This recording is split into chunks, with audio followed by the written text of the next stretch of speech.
Bienvenue.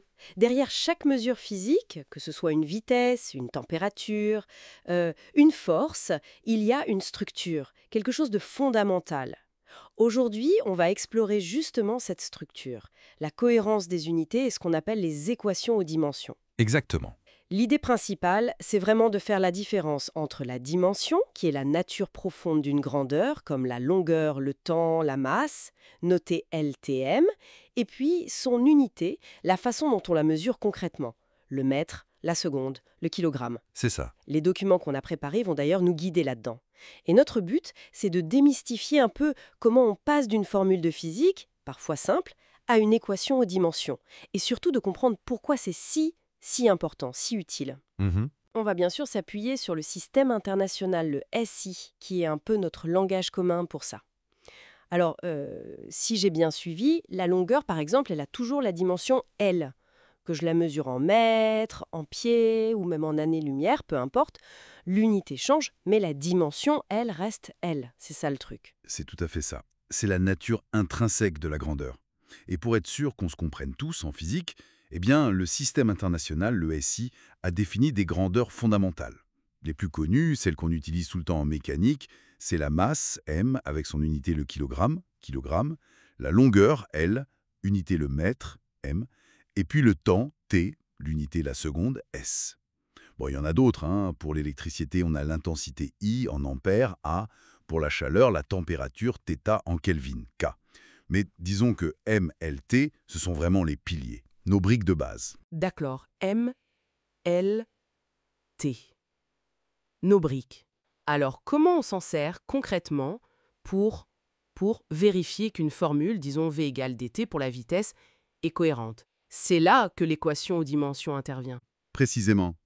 L'équation aux dimensions, c'est comme une traduction de la formule physique, mais dans le langage des dimensions MLT. On note la dimension d'une grandeur avec des crochets. Par exemple, la dimension de la vitesse, on va l'écrire V. Ensuite, on trouve la formule. Vitesse égale distance sur temps. V égale dt. On remplace chaque grandeur par sa dimension. V égale dt. Et comme on sait que la dimension d'une distance d, c'est une longueur, donc L, et que la dimension du temps t, c'est t, on obtient V égale LT. Souvent, on l'écrit L.T puissance moins 1, LT-1. Et voilà. Ça, c'est la signature dimensionnelle de la vitesse. Peu importe si on est en ms ou en km/h. La nature fondamentale, c'est LT. Ah oui, je vois. C'est comme si on enlevait l'habillage des unités pour voir le squelette LT. Et pour l'accélération A égale VT, c'est ça? Ben, même logique. On applique la même méthode. On connaît déjà la dimension de V, c'est LT, et on sait que T égale T. Donc, la dimension de l'accélération, A, c'est V divisé par T, ça donne LT divisé par T. Ce qui fait L sur T au carré. Exactement, LT au carré, ou L.T-2. Et du coup, l'unité SI qui correspond logiquement, c'est le mètre par seconde carré, ms2. Ça découle directement. C'est logique. Et rapidement, pour deux autres exemples classiques, la force F égale ma et l'énergie cinétique WC égale 1 demi mv carré. J'imagine que le 1 demi, là, le chiffre. Oui, bonne remarque. Les constantes numériques pures, comme 1/2 ou pi ou 2, elles n'ont pas de dimension. D'accord. Elles sont adimensionnelles, donc elles disparaissent dans l'analyse dimensionnelle. Elles n'influencent pas la nature de la grandeur. Ok. Donc pour la force, F égale ma. Alors, F égale m fois a. La dimension de la masse, c'est m. Celle de l'accélération, on vient de la trouver, c'est L-T-2. Donc, F égale m fois L-T-2 égale MLT-2. MLT-2. Et l'unité SI, le newton, ça correspond bien à des kilogrammes fois mètre par seconde carré. C'est ça, kg.m.s-2. Et pour l'énergie cinétique, WC égale 1 demi mv carré. On oublie le 1 demi, donc WC égale m fois v au carré. Attention, c'est la dimension de la vitesse au carré. Donc m fois L T-1 au carré. Voilà, ce qui donne m fois L carré fois T-2. Donc WC égale m.L carré point T-2. M.L carré point T-2. Et l'unité SI, le joule, c'est donc des kilogrammes point M carré point S-2. Ok, le mécanisme est clair maintenant. Mais, à part vérifier que les unités SI collent bien, c'est quoi l'utilité principale de faire tout ça? Alors, l'utilité la plus immédiate, et peut-être la plus importante au quotidien, c'est de vérifier l'homogénéité d'une formule.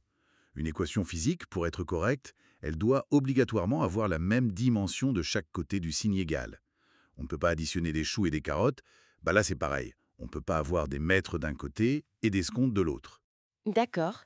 C'est un garde-fou très puissant. Si vous trouvez une formule et que les dimensions ne correspondent pas, elle est fausse. Point.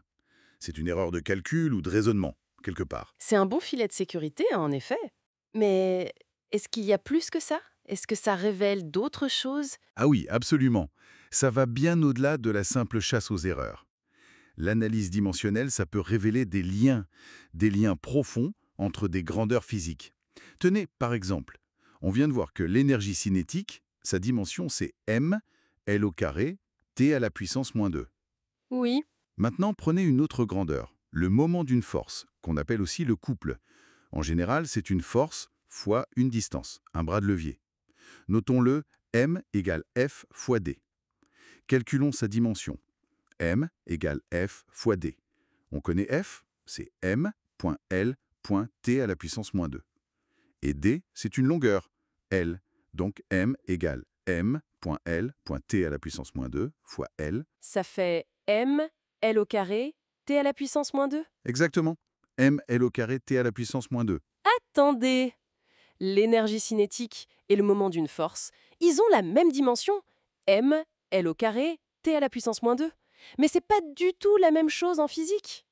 Ça alors, c'est là que ça devient vraiment intéressant. Oui, ils partagent la même signature dimensionnelle. Attention, ça ne veut pas dire qu'ils sont identiques. Bien sûr, mais ça suggère une parenté structurelle. Les deux sont liés d'une certaine manière au concept de travail, qui est une forme d'énergie. Le travail d'une force, c'est force fois déplacement, L. Le travail lié à un couple implique une force appliquée sur une distance via une rotation. Ah oui, Les dimensions nous montrent cette connexion fondamentale, cachée sous des concepts qui nous paraissent différents au premier abord. La table d'exemples qu'on a préparée montre d'autres cas, comme la pression, force, surface, ou la puissance, énergie-temps. Donc, en résumé, l'analyse dimensionnelle, c'est pas juste une petite technique de calcul.